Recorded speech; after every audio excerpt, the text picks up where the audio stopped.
Good morning everyone, 7টি রঙের সমাহারে আরেকটি ব্লগে আপনাদেরকে জানাই স্বাগত। আশা করছি আপনারা সবাই ভালো আছেন, সুস্থ আছেন। তো দেখতেই পাচ্ছেন আকাশটা কি মেঘলা আর চারিদিক স্যাঁতস্যাঁতে পেতে হয়ে আছে। আর এখন ঘড়ির কাঁটাতে বাজছে সকাল 6:30। আমি ঘুম থেকে উঠেই চলে আসলাম বাইরে। প্রথমে বাইরে কাজগুলি সেরে নিচ্ছিলাম, কারণ আজকে অনেকটাই কাজ আছে আমার হাতে। তো এইগুলি একে একে আজকে করে নেব। প্রথমে এই কাজগুলি করে তারপরে যাব ঘরে, আর ওইদিকে আমার ছোটো যা ঘরে অন্যান্য কাজগুলি সেরে নেবে। তো আমি উঠানটা ঝাড় দিতে দিতে ভাবছিলাম আজকে তো অনেকটা কাজ, কি থেকে কি শুরু করব আর কি শেষ করব ভাবতেই পারছিলাম না। তো ওইদিকে আমার কাজ শেষ হওয়ার পর ঘরে আসলাম, দেখলাম যা ঘরটাও ঝাড়ু দিয়ে নিয়েছে আর মোটামুটি মোছামুছির কাজও শেষ। আর ওইদিকে আমি আবার আপনাদেরকে বাইরেটা দেখাতে নিয়ে আসলাম। দেখুন, তোমার ঘরটা যেভাবেই থাক না কেন পরিষ্কার পরিচ্ছন্ন করে রাখলে দেখতে কি ভালো লাগে। যদিও বৃষ্টির দিন, চারিদিকে একটা স্যাঁতস্যাঁতে ভাব। ওইদিকে আমি বাইরের কাজগুলি সেরে ফ্রেশ হয়ে হাত মুখ ধুয়ে চলে আসলাম ঘরে, কারণ এখন ঘরে এসে অনেকটা কাজ আছে। আর আমি প্রথমে চা একটু খেয়ে নেব, তারপরে সবজি কাটতে বসবো, কারণ সবজিগুলি কেটে দিলে রান্না অনেকটা সুবিধা হবে। আর একে একে আমি শাক, ঢেঁড়স আর ওইদিকে সজনা ওইগুলি কেটে নিচ্ছি একে একে। সকাল দুপুরে সব সবজিগুলি কেটে দিয়ে দেব আর বাকি কাজ করব। তো ওইদিকে আমার সবজি কাটতে কাটতে যায় রান্না চলছে। ওইদিকে হয়ে গেল আমার ঢেঁড়স ভাজা আর সজনা একটা পাতলা তরকারি, যেটা দিদি খাবে, ওইটাতে এতটা মশলা দেওয়া হয়নি। আর ওইদিকে হয়ে গেছে শাক, ডাল আর টক। সকালবেলা ওইগুলি দিয়েও খাওয়া হবে, আর বাকি সবজি দুপুরের জন্য বানিয়ে রাখবো, ও আস্তে আস্তে করে নেবে। আর ওইদিকে বাচ্চাদের অনেকটা পেটে ক্ষুধাও লেগে যাবে, কারণ 9:30 বেজে গেছে।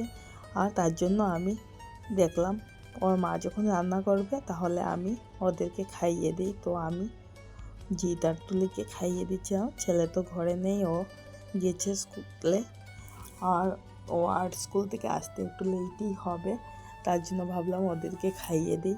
আর দেখুন খেতে বসে কত নমুনার বসা হচ্ছে আর কত নাটক হচ্ছে, যেমন খাচ্ছে না কি করছে। আর ওইদিকে আমি ওদের সঙ্গে একটু খেয়ে নিলাম, আর যাকে বললাম দেওরের সাথে একটু খেয়ে নিতে। আমরা যেহেতু বলেইছিলাম আপনাদেরকে যে আমার আজকে অনেকটাই লেট হবে, কারণটা হচ্ছে এই যে আমি মাথাতে আজকে হেনা করব। অনেক দিন হয়েছে হেনা করা হয়নি, আর 2-4টা চুলও পেকে গেছে, যেটা লজ্জার বিষয় নাও আর হতেও পারে, জানি না, সবারই চুল পাকে।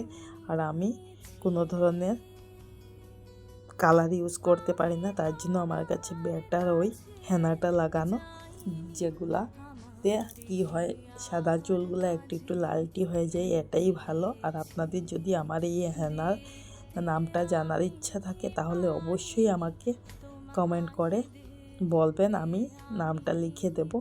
যে এই হেনাটা লাগালে চুলটা শুধু পাকা চুলটাই শুধু লাল হয়, আর বাকি চুল নর্মালি থাকে, বেশ ভালো লাগে। কেউ বুঝতেও পারে না চুলগুলা পাকা না কালো।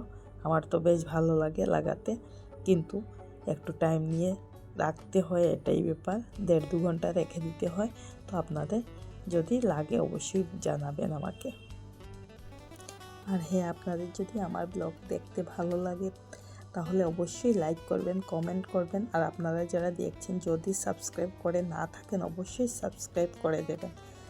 আর যেটা ওইদিকে আপনাদের সাথে গল্প করতে করতে আমার রান্নাবান্নার কাজও প্রায় শেষ হয়ে আসলো। ওইদিকে বসিয়েছি সজনা দিয়ে, মিষ্টি লাউ দিয়ে, আর একদিকে পেঁয়াজ মাছের তরকারি। আর আমি কি করব ভাবতেছিলাম যে মাথাটা তো শুকোতে হবে, 1.5 ঘন্টা রাখতে হবে, তার জন্য আমি ওইদিকে ফ্রিজটা পরিষ্কার করে নিচ্ছিলাম। ভাবছিলাম টাইম যখন হাতে আছে, স্নানের দেরি আছে, তাহলে ওই ফাঁকে ফ্রিজটা পরিষ্কার করে নিই। অনেক দিন পরিষ্কারও করা হচ্ছিল না, তো একে একে আমি ফ্রিজটা পরিষ্কার করে নিচ্ছিলাম। আর ওইদিকে আমার রান্নাগুলো প্রায় শেষ হয়ে আসছে।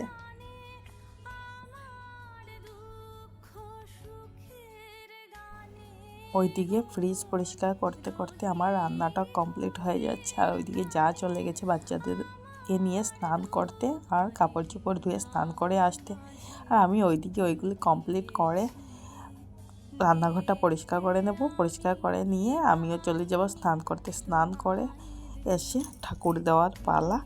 আর আপনাদের যদি আজকের আমার এই ভিডিওটি অবশ্যই ভালো লেগে থাকে, অবশ্যই আমাকে জানাবেন, কমেন্ট করবেন। আপনাদের লাইক কমেন্ট আমাকে ভিডিও বানাতে অনেকটাই উৎসাহ প্রদান করে। আমি প্রত্যেকটা ব্লগেই আপনাদেরকে বলে থাকি। আর যদি ভালো লেগে থাকে অবশ্যই আমাকে সাপোর্ট করে যাবেন। আর আমার ভিডিওটি দেখার জন্য আপনাদের সবাইকে ধন্যবাদ। ভালো থাকবেন, সুস্থ থাকবেন।